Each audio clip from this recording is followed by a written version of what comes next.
Hello everyone, my name is Chris Elim from the YouTube channel Mixdown Online. I am very excited to collaborate with CCLI for this video series on home recording. Now, I've been working as a music producer, recording and mixing engineer from my home studio here in Quebec for the past 17 years.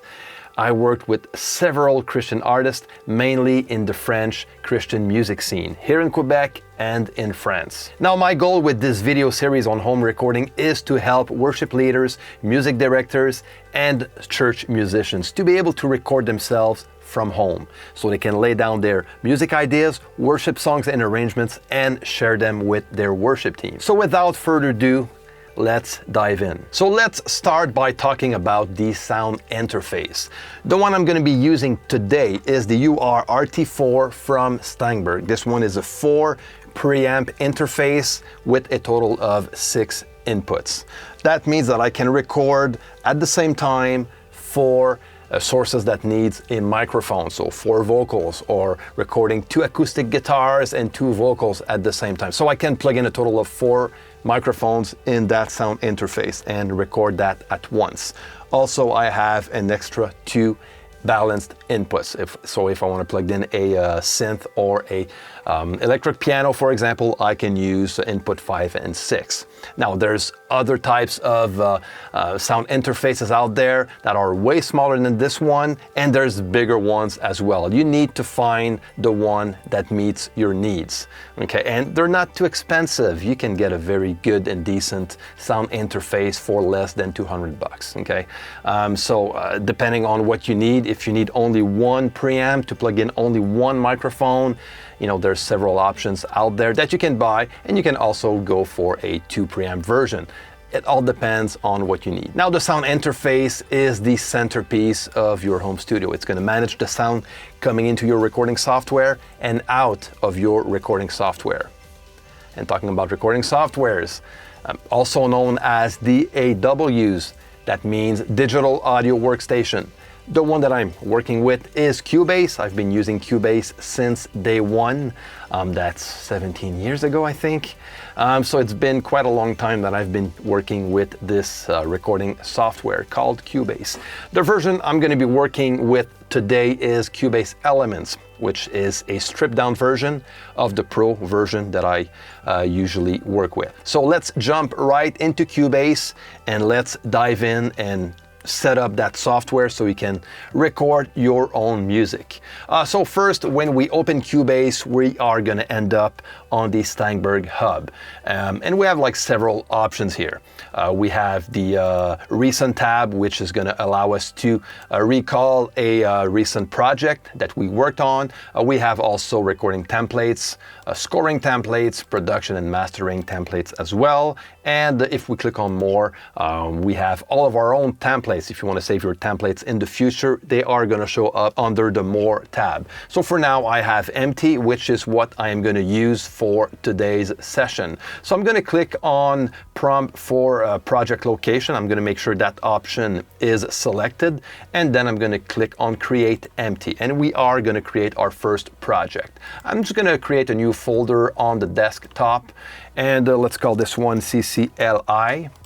I'm going to select it, and I'm going to click on select folder, and there you go. I have my first Cubase session created. The first thing I'm going to do here is to save my project by clicking on File and Save As. Let's call this one Save One. All right. That's simple. So this is basically what we get with an empty project in Cubase. As you can see, we have several zones, and it can look a bit confusing. So let me just show you what all the zones are meant for. We have a left zone right here that is going to display all the properties of the tracks.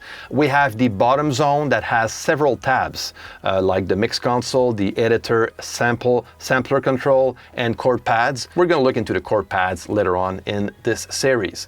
And then the right zone, where you can insert your virtual instruments and other samples and stuff. And also, if you want to deactivate those zones, you can do so by clicking on those 3 icons on the top right of this project window. and this will deactivate or activate those 3 zones. In the middle part is the project zone, basically, or the project window. So if I deactivate all the zones, I end up with only the project window, and this is the place where you are going to work the most. I'm going to go back and activate all of my zones, and what we need to do next is to set up our project. So I'm going to click on Project, go down to Project Setup, and then I'm going to focus on Record File Format. I'm not going to look at anything else but those settings. The sample rate, I'm going to keep it at 44.1. When you're recording some ideas, or you're writing music, or you're just laying down some tracks for pre-production and stuff, I would say keep it at the lowest sample rate possible, because the higher you get, the harder it is on your CPU. So your computer is going to work way harder if you end up using a 96K or a 192 kilohertz sample rate. Okay, so keep it low. It doesn't matter much when you record some ideas, or doing pre-production and stuff. Now the bit depth, you can keep that at 16 if you want. I keep it at 24. Again, 24 is kind of the sweet spot. So again, 16 or 24 is not going to matter much when you're recording demos or ideas and stuff. WAV file is the record file type that I'm selecting, and I'm going to click on OK. Next, what we need to look at is to make sure that Cubase is well connected to our sound interface. So to do so, we are going to go on Studio, down to Studio Setup. I'm going to make sure I clicked on VST Audio System, and on the top I have the audio interface that I selected. And this one is the correct one. That is the Steinberg USB UART4 that I work with. Okay, I have several other interfaces. I have my links that I'm not working with today, but this one is selected, and this is the right one to go with. So make sure you have your own sound interface selected in the VST audio system. Then click on OK. To create an audio track, you can click on Project, Add Track, and you select Audio. You can right click and you click on Add Audio Track, and you'll get that Add Track window. And you can also click on the plus sign from the project window, and that will allow you to create several types of different tracks. And we're going to make sure that the audio option is selected. I'm gonna select for audio inputs. This is where I'm going to create my bus. So I'm going to click, and I'm going to get the list of all the inputs available off my sound interface. I'm going to select UART4 input 1. I'm going to keep my configuration mono, and the audio output stereo. And if I want to add a name, I can do it right away. So let's call this one vocal, and click on Add Track. I'm going to keep the dialog open. So this is my vocal track. Now my keep dialog open is checked on. So if I want to add more tracks, like let's say I want to add a second one, a second mono track or stereo track, I can do so. Let's select this time input number 2, and let's call this one guitar. Okay. And there you go. Okay, and then I can just, uncheck this dialog, shut that window off, and now I have my 2 tracks. Now, if you notice at the bottom, the tab in the lower zone is on the mix console. So this is my mix console. I can also get to a full view of the console if I click on Studio and down to Mix Console, or F3 on your keyboard. That will go from the project window to the main console. We're going to look into this in the mixing video. But for now, this is what I get. I have like a smaller version of that mix console at the bottom of my main window, which is the lower zone. As you can see, I have my 2 input buses, and I have my output bus, this main stereo out, that is going directly to the output of my interface. And those 2 in red are coming from my sound interface into Cubase. And those 2 are my tracks. If you want to add color to your tracks, you can do so by just clicking on the track, go on top, I'm gonna add some yellow on this one, and let's go with orange for the guitar. Okay, colorizing my tracks is something that I do a lot. It keeps my project in order. It's easier to just, you know, get around tracks and go to where I want to go right away. So this is the way to do it. Okay, now I'm gonna connect my microphone. I'm going to be using this microphone. I'm going to connect my microphone to the first input of my interface. I'm going to add some gain and 1, 2. Now you can see that on my mixer at the bottom, I have some signal coming into the first bus. 1, 2, 1, 2. So there you go. So this is the amount of signal coming into Cubase.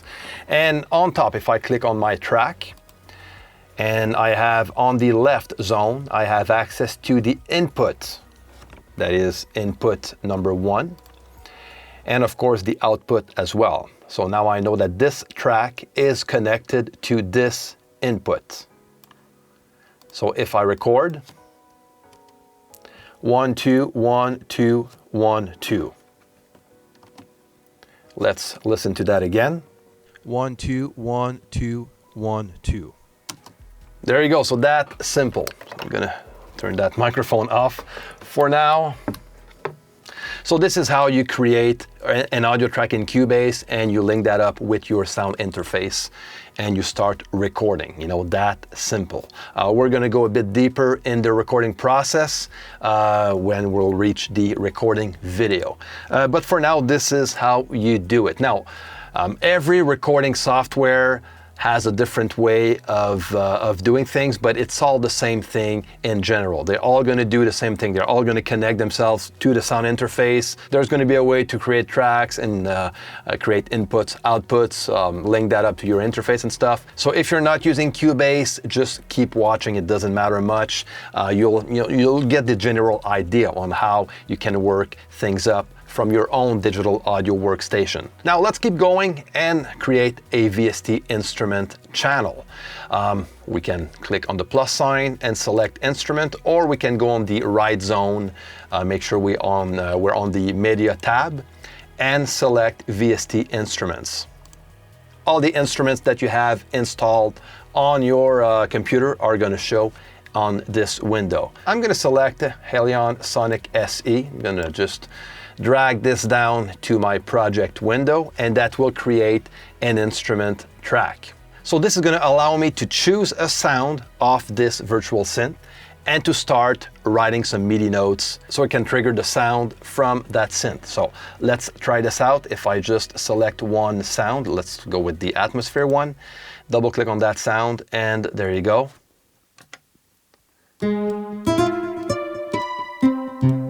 Cool. I can also connect that track to a controller, MIDI controller, like the one I have right here, which is a simple Alesis Q49. If I look on this virtual instrument track and I click on it, on the left zone, I have access to my MIDI inputs and outputs. The input of that track is going to be the device that will trigger the notes. So if I select all MIDI inputs, that means that all MIDI instruments are going to be able to send signal to that VST track. But I want to make sure that the Q49 is the one selected, and I'm just going to test that out. There you go, so that works pretty well. And the output goes to the virtual instrument itself. So there you go, this is going to be the end of video number 1. I hope that was helpful. If you have any comments or questions, I invite you to leave everything down below. And if you think that video was helpful, feel free to share and to like. All right, my friends, I'm going to see you next time. God bless you and take care.